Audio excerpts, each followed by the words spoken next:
Okay, so this is bike number 2. This is Betty's bike. This is the Aventon Aventure, and it just got delivered. It got delivered here on a Sunday, no doubt. FedEx just delivered it. The box looks to be in pretty good condition. I got one little scrape on this side, but I don't think it's that big of a deal. So we're gonna pop the top here and see how she looks.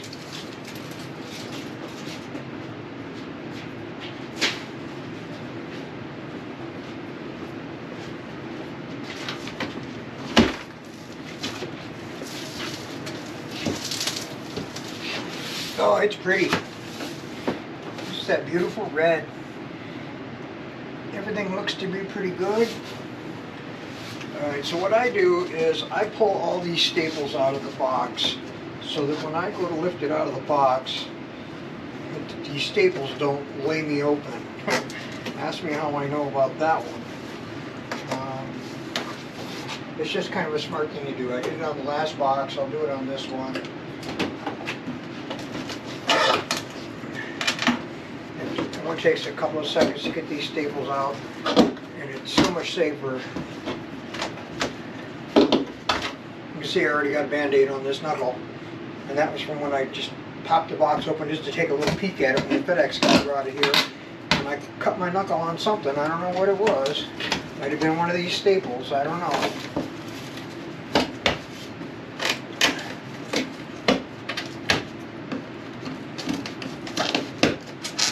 So, this is, like I said, this is my girl's bike. This is the Aventure, and it's a step-through model. So, first impressions on packing, it's pretty good. I mean, it got nice foam everywhere. Like most bikes, it seems to be wrapped up pretty good. I can see where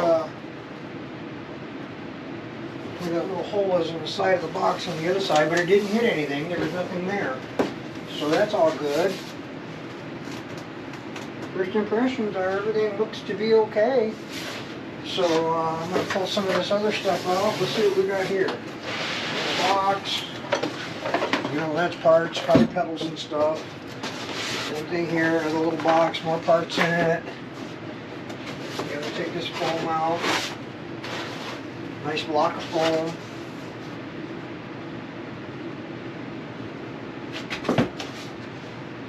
And I come back here, do the same thing. The foam out. Same thing on my bike. Only thing difference between my aerial rider when it came is it was double boxed. This is only in a single box, so you know, the hardboard's not as tough, but they got a lot of foam in it, which is, you know, that saves it. So there's a nice chunk of foam over here on the derailleur side, so that all looks pretty good. Don't see anything major there. I should be able to just lift this out, I'm hoping. These suckers are heavy.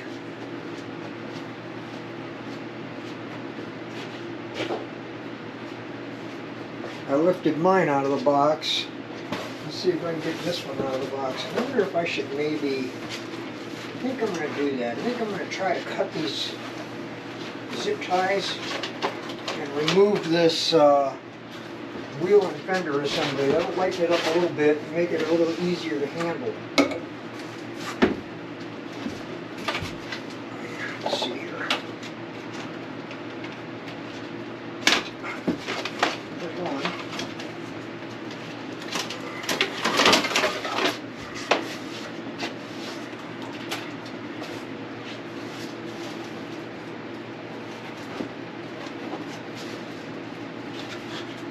Yeah, I think there's only one that was holding that front wheel in.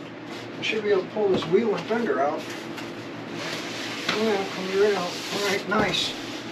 I like how they've got it, everything, protectors on there and foam and little plastic dealios on the axle to protect them. So, yeah.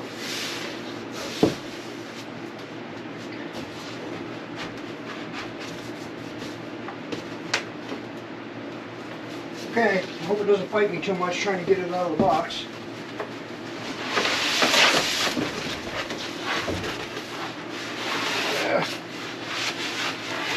A little bit.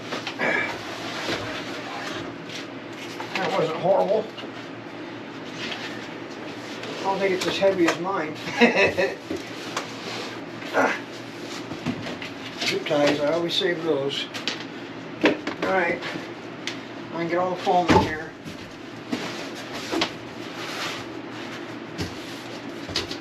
Garbage men are going to have another great big box on garbage day.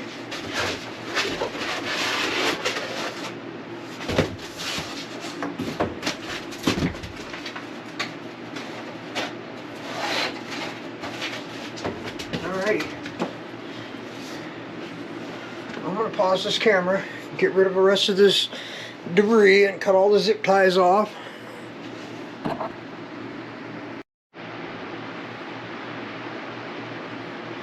Well, there she is, out of the box, no damage, packed very, very well. I got to give Aventon, you know, kudos for that.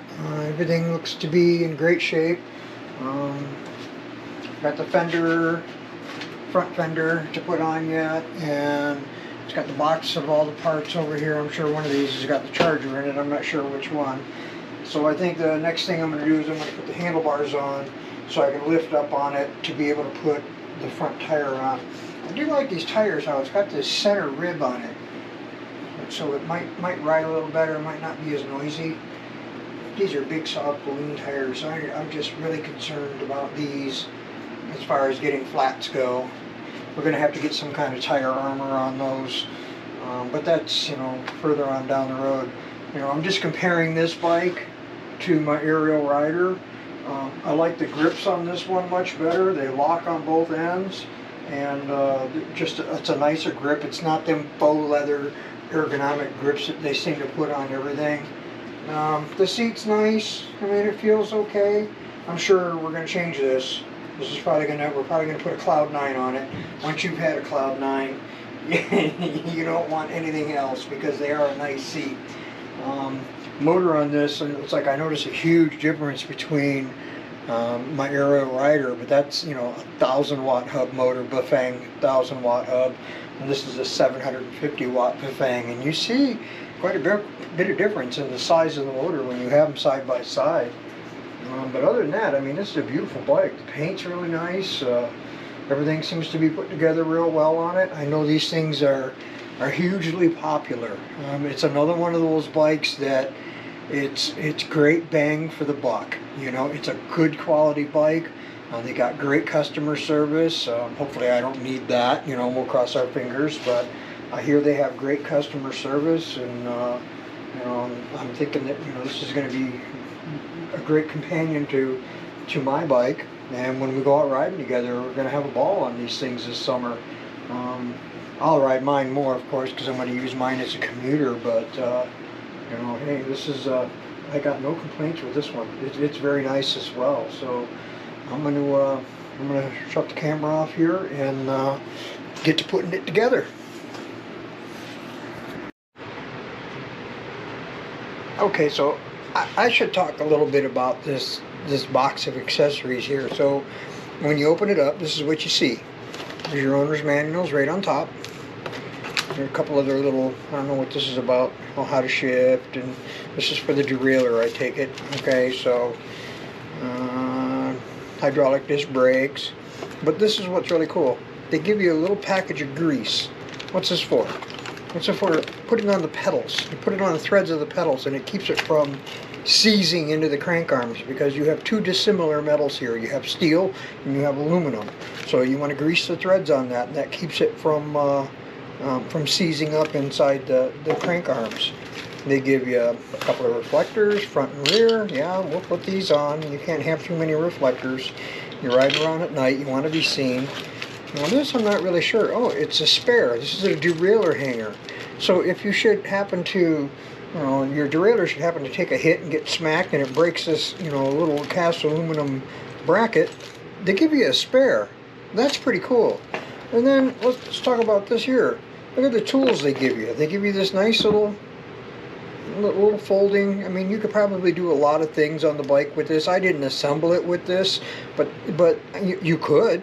I've seen many people on YouTube that they've assembled theirs with these. I didn't. I just think it's kind of neat that they give it to you. So it'll go in the tool bag, you know, with the patch kit. And this is also with something that's really cool. They give you a pedal wrench. I mean, not some, you know, generic, just your regular old wrench. They actually give you a pedal wrench, an actual pedal wrench. It's a little thinner, and there's your 15 millimeter. I think that's what most of these pedals are. Let's see, does that fit this one? Yeah, 15 millimeter. I mean, these are a little snug. These pedal nuts are kind of weird. One side is, the left side has got knurling on the nut flats, and then the right side does not. But you know, that's it. 15 millimeter. That fits it. It's snug, but it fits. So these are just, I don't know if there's a name on these. It's hard to see. They're still in the cellophane. Feldman? Feeman? I don't know. Anyway, it's just a, you know, a generic Chinese metal pedal. They'll be alright. But the accessory box that they give you is pretty nice. What is this? I don't know what this is. This is just a little piece of vinyl. I don't know what this would be for. Oh, I'll bet you this is probably goes around the inside of one of these clamps. Yep. So one of these is going to need this, depending on where we put it. But they only give you one of these, but that's okay. It just tells me that it's only needed on one spot. So, but you know, pretty nice. You know, you're looking at the differences in these different bikes when you're putting them together, and it's the little things like that they do that, I don't know, it's really nice. The charger on this one, it's a 3-amp charger. That's a pretty big charger. That's going to charge pretty quick. The Aerial Rider, that was 2.5 amp, but that's charging an 18 amp hour, 52 volt battery. So I'm thinking this one is probably going to charge quicker, even though it's only it's 48 volt. I'm not sure what the amp hours is on this one, but it's up there as well. But with a 3-amp charger on this one, it's probably going to charge pretty quick. So anyway, I'm getting there on the bike. The only thing I got to put on yet is the front fender. I do have to do that, but you know, it's getting there. The only damage that I have found to the bike is when I was putting the handlebars on. This one screw on the clamp, there's metal shavings around it. So somebody, I don't know if they put this bolt in, cross-threaded it or what, tightened all the other ones up, went tighten this one up, and it just pulled the threads right out. So I got to contact Aventon. They're going to have to send me a new stem because it's the threads that are in the stem itself. And I'm not going to have my girl riding around with only 3 bolts clamping the handlebars down, but everything else is pretty nice. It's got your headlight here. There's your controls for your screen. Here's your little screen, and it's a color screen. Hydraulic brakes, which is pretty cool. I got to adjust these because there's a lot of travel in them, but that's not a big deal. Really like the grips. Nice lock-on grips. These are Velo grips, and they're real nice. Zoom brake, zoom fork, lockout fork, preload adjust. They're pretty nice. It's got a brake light. So the only thing I got to do now is I got to put the fender on and the pedals and charge it up, and then it's pretty much done. Except for, of course, now we got to contact Aventon and get them to send us a new stem because that one's stripped out. But other than that, I mean, that's a minor thing. There was no other damage that I found on the bike so far, so everything's looking good. We're moving right along. Well, there she is, all put together. I had Betty come down and we adjusted the seat height for her. You can see it's quite low. She's only like 5'2", so she's really short, has really short inseam. But this is the small medium frame, so it's the smallest size frame you can get for the bike. It's pretty cool that Aventon does offer the bike in different frame sizes, for that purpose. So we can, like I said, we got the small one for her. It fits her really good. I got it on the charge right now. Everything went together, no problems. The only thing that I did have is I had one screw that was stripped out on the handlebar stem, and I think it's something that happened at the factory because before I even started tightening it down, I saw that there was metal filings in between the clamp, and I'm like, well, I didn't really think much of it until I went to tighten it down, and of course it wouldn't tighten. So it got cross-threaded, stripped out, something, I don't know. So we'll put a phone call into Aventon. I'm sure they'll just send us another stem. It's a minor thing. It's not a big deal, but everything else on the bike, it just speaks high quality. The welds are beautiful. The paint is beautiful. Everything on the bike is really, really nice. The front fork works nice and smooth. It's got good travel. It's got nice suspension. Got a nice color LED display. I got the headlight kind of adjusted, which I'm going to have to redo anyway when the stem comes in. But I got it on the battery charger right now. We'll charge the battery up and play with some of the settings a little bit. But all in all, wow, what an awesome bike. So there's only two things that we're really going to get for it. We're going to get the Cloud 9 seat, of course, because even though that seat looks nice, it's not comfortable. You won't go 5 miles and you'll be squirming around in it wanting something better. So the seat's going to be the first thing to go. We'll put a Cloud 9 on it. Like I said, once you've had one of those, you don't ever want to ride on anything else, especially on a cruiser bike like this, I really like the grips on this bike a lot better than mine. This one's got a thumb throttle, whereas mine's got a twist grip. I mean, they're two entirely different bikes. They're two completely different styles. Even though mine is considered an e-bike, it's actually an e-moped. Mine's got a twist grip throttle, and it's just beefier.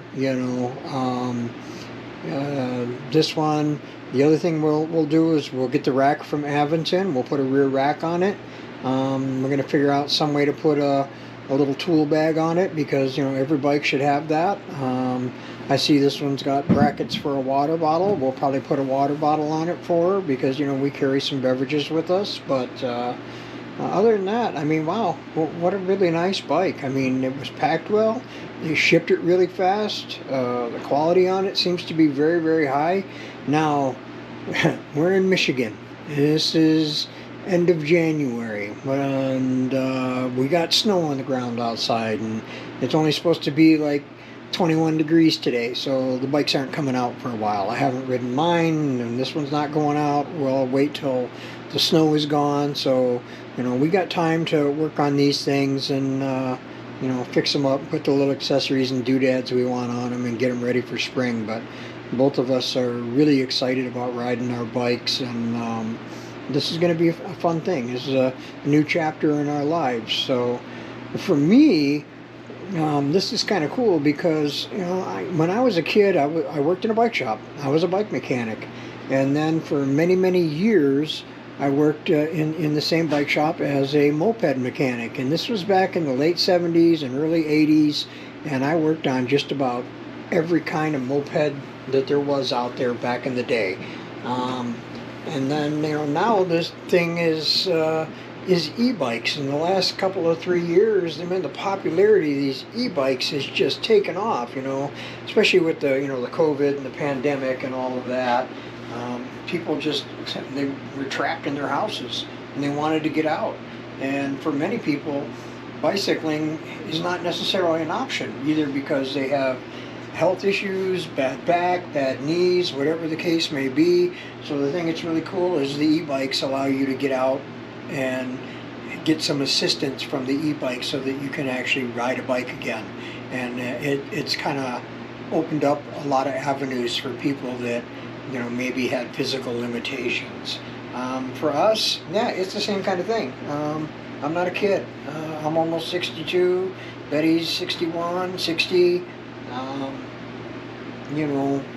She's got some knee problems. I got back problems. I've had a back surgery. My knees are starting to go. So for us, what it does is it allows us to continue riding bikes. So for us, it's going to be a very pleasurable thing. It's going to allow us to go farther. It's going to allow us to see more and stay active. And people are under this impression that you don't get any exercise when you're on an e-bike, and that's false. That is not true at all. Are you going to get as much exercise as you were on a regular pedal bike? No. Obviously not, but it's also going to give you a lot of help getting up the hills and things like that, and you can choose how much assistance you want to get from the bikes. So for us, I think it's going to be a great chapter in our life. So at that, I'm going to shut this camera off and wait for this thing to finish charging up and clean up my mess, and waiting for the handlebars to come in for my aerial rider so I can finish that up. Alright guys, thank you so much.